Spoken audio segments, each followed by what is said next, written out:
और स्टेडियम और मैदान में बहुत फर्क होता है। स्टेडियम वो होते हैं जहाँ पर इंटरनेशनल या बड़े स्तर पर खेल करवाए जाते हैं।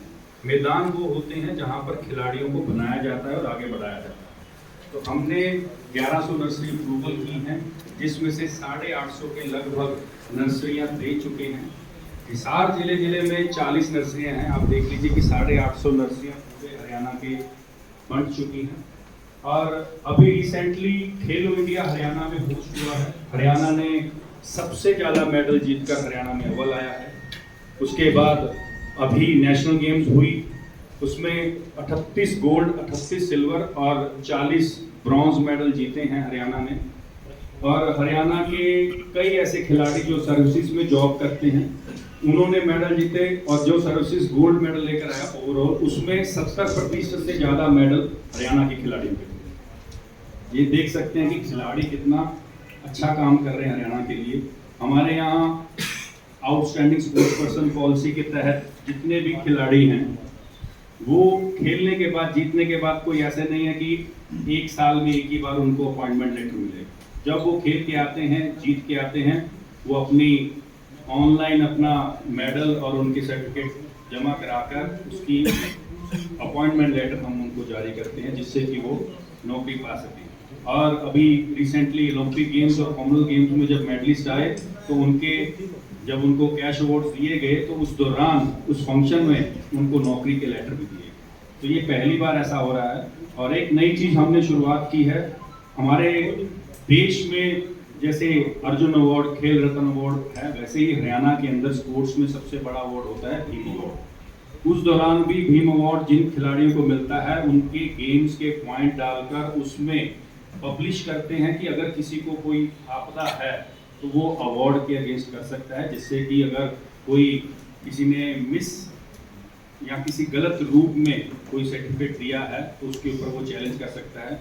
और इस प्रकार हमारी पारदर्शिता जो माननीय मुख्यमंत्री जी ने सुशासन दिवस के ऊपर रखी थी, उसी तरीके से आगे कर रहे हैं। और पहली बार ऐसा हुआ है हरियाणा के अंदर, 2009 से जितने भी कैश अवार्ड किसी भी खिलाड़ियों के रुके हुए थे, वो सारे हमने ओपन किए हैं। तो ऐसी चीज़ें हम हरियाणा के अंदर कर रहे हैं। और आज यहाँ पर आदमपुर के अंदर हमारे भव्य बिश्नोई जी जो कैंडिडेट हैं भारतीय जनता पार्टी और बीजेपी के, इनको एक सपोर्ट में हम लोग आए हैं। और मैं आपके माध्यम से आदमपुर की जनता को ये कहना चाहूँगा कि हमेशा सरकार के साथ, सरकार के भागीदारी में हिस्सा देना चाहिए। और काम भी सरकार कर रही है, लोगों तक, आखिरी पंक्ति तक जो है सुविधाएं दे रही है, योजनाएं दे रही है। पहले समय होता था जुतियां घिस जाती थी ट्रांसफर के नोट को भागते समय, लेकिन अब सारी पारदर्शिता के साथ चल रहे हैं। और कई कैंडिडेट तो ऐसे भी हैं जो अलग अलग जगह पर, अलग अलग स्थान पर जाकर लड़ रहे हैं, इस बार भी लड़ रहे हैं इस चुनाव में। तो आदमपुर की जनता को, आदमपुर के लोगों को, मेरे बड़े बुजुर्ग, मेरे भाई, माताएं, बहनों को मैं आपके माध्यम से ये कहना चाहूँगा कि आपने 8 साल से विकास देख चुका है। अगर आपके यहाँ विकास हुआ है, उसी प्रकार आपका खुद का विधायक सरकार के अंदर बनता है, और बनाकर आप इस चीज़ को आगे बढ़ाएं, जिससे कि सरकार इस एरिया में और ज़्यादा सुविधा दे। मंत्री जी, आपने बात की सुशासन की और विकास की।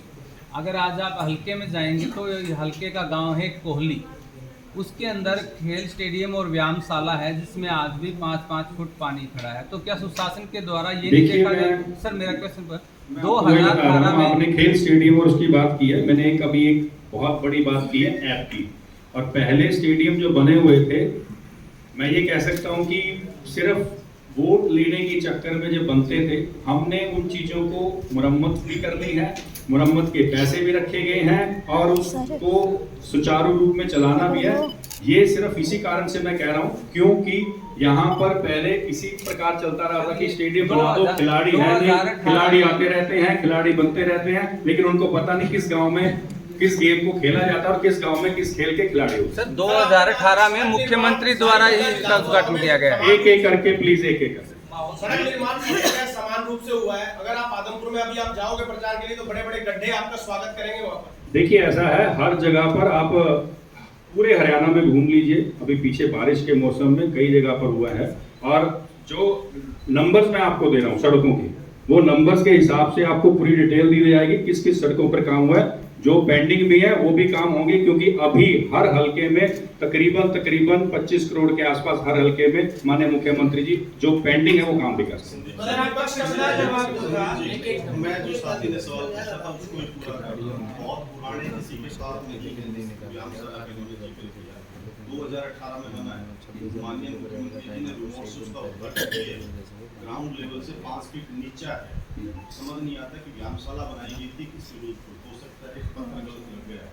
क्या इस तरीके की जो गलतियां हैं पूर्व की सरकारों में, देखिए ये सारी जितनी भी पूर्व की सरकारों में साथ होगी, या फिर वास्तव में किसी अधिकारी की गलती रही है, उसको इंक्वायरी मार करने का काम आप करेंगे? डेफिनेटली अगर आपको ऐसा लगता है कि इसमें कोई ऐसी चीज है तो उसको इंक्वायरी भी करवाएंगे और उसकी पारदर्शिता के साथ जिसकी भी गलती है उसके ऊपर कार्रवाई। संदीप जी, एक सवाल है, आपने कहा कि 40 नर्सरियां यहाँ दी हैं, तो आदमपुर में एक तो कितनी नर्सरियां? 5 नर्सरियां हैं। 5 नर्सरियां। आपने कहा कि 8 साल में 4 करोड़ के यहाँ पे काम की स्पोर्ट्स कोटे की जो बात है, तो इसमें आप बता पाएंगे कि ये पैसा डिटेल आपको मिल जाएगी स्टेडियम पर स्टेडियम की, कौन कौन से स्टेडियम में क्या क्या कार्य हुए हैं। और मैं अगर आपको बता दूं कि यहाँ पर 40 नर्सरी, जिले की बात करूं 40 नर्सरियां हैं और तकरीबन 36 कोच जो सरकारी हैं और नर्सरियों के कोच अलग हैं। पहले खेल परिसर और मिलाकर 12 हैं, 3 डिस्ट्रिक्ट लेवल के स्टेडियम्स हैं और 20 जो हैं वो रूरल स्टेडियम्स हैं। और रही बात इसमें 5 जो नर्सरियां हैं उसमें एथलेटिक्स की है, वॉलीबॉल की है, कबड्डी की है। यहाँ पर कबड्डी, वॉलीबॉल, एथलेटिक्स सबसे ज्यादा आदमपुर में खेली जाती है। खुड्डड़ गांव को आप जानते होंगे, बजरंग पुनिया का गांव है, और ओलंपिक में जब हम कहाँ पर हैं भाई, हम कहाँ पर हैं भाई, अरे हम कहाँ पर हैं भाई, सर कहाँ पर हैं? आपके वादों पे सवाल कर रहे हैं ना। 2506 के दस्तावेज फर्जी पाए गए और 2000 कौन से जो खेल कोटे से जो डी ग्रुप में और अदर जो, देखिए ये सारी चीजें विजिलेंस के, मैं आते ही जब मैं आया हूँ आते ही आप मेरी पुरानी कोई भी पत्रकारों के साथ जो प्रेस वार्ता की है उसमें आप देख सकते हैं, मैंने आते ही कहा था इसको इंक्वायरी कराएंगे। विजिलेंस इंक्वायरी मार्क हो चुकी है और शुरू भी हो गई है, वो इंक्वायरी शुरू भी हो गई। एक बड़ा इशू है इस इलाके में, यहाँ पे जो नशा जिसको चिट्टा हम कहते हैं, इस इलाके को और आगे इससे थोड़ा सा कवर करेंगे, फतेहाबाद और सिरसा के अंदर चले जाएंगे तो जो राजस्थान का बॉर्डर है वहाँ से बहुत सारा चिट्टा या नशा वो सप्लाई होता है।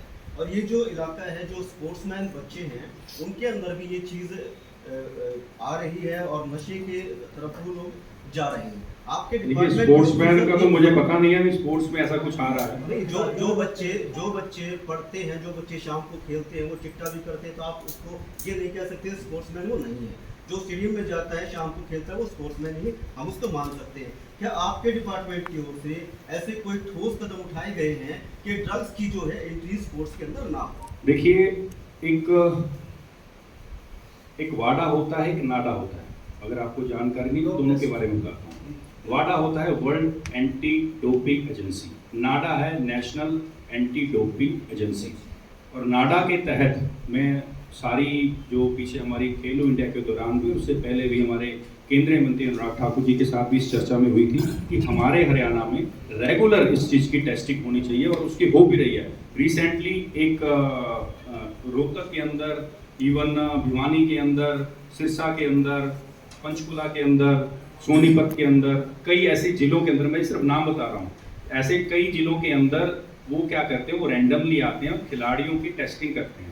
उससे पता चलता है कि खिलाड़ी वाकई में गेम के साथ साथ कोई ऐसी चीज़ तो नहीं ले रहा जिससे कि वो जो नशीली पदार्थ है कुछ ऐसा पदार्थ, तो ऐसे टेस्ट कर रहे हैं जिससे खिलाड़ियों के अंदर ये भी डर रहता है कि हम अगर ऐसा कुछ करेंगे तो हमारा स्पोर्ट्स करियर भी खराब होगा। सर आपने कहा, आपने 4 साल पहले जो सरकार ने घोषणा की थी हर गांव में या तो उपजिम बनेगा या व्यायामशाला बनेगी, तो 7 साल में आदमपुर हल्के में कितने गांव में उपजिम है, कितने व्यायामशाला? ये डिटेल आपको दी सर आपने भी ये कहा कि उत्कृष्ट कार्यों के लिए और सुशासन के लिए अवार्ड मिला हरियाणा सरकार को।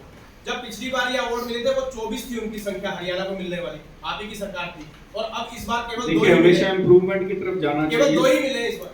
मैं कहता हूँ इम्प्रूवमेंट की तरफ जाना चाहिए। हम नंबर 1 चल रहे हैं तो उसके ऊपर तालियां बजाइए।